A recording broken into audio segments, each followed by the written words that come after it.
না, কালকে সকালেই টাকা পয়সা যা আছে সব নিয়ে তোমার কাছে চলে আসবো। তাহলে আমি সকালে অপেক্ষা করব। শোনা, উপরে পর্দা নিচে গর্তাছি। আজকে এই সব ইটিস পিটিস ভিডিও কইরা হালকারে দেখামু। এবার যদি ও বিশ্বাস করে আমার কথা। এবার দেখ হালকা, তোর ফোনে ভিডিও পাঠাইছি তোর পর্দাশীল বউয়ের। যার লাগি এই প্রবাস জীবন আইসা কষ্ট করতেছি আর সে এমনি আমারে ঠকাচ্ছে।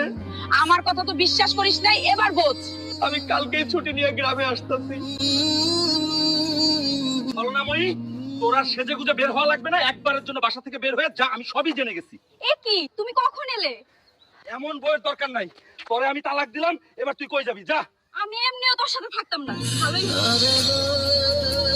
জান কই তুমি? ও আমাকে তালাক দিয়ে দিছে, তুমি জলদি আসো। সরি, আমি তোমার মতো তালাক দেওয়া মেয়েকে বিয়ে করতে পারবো না। তাহলে আমি যে টাকাগুলি তোমাকে দিলাম ওগুলি কই? ওই টাকা দিয়ে আমি লন্ডন চলে এসেছি, তুই আর ফোন দিবি না। হাদিসে আছে বেশিরভাগ মেয়ে জাহান্নামে যাওয়ার অন্যতম কারণ হচ্ছে তারা স্বামীর সাথে কুফরি করে।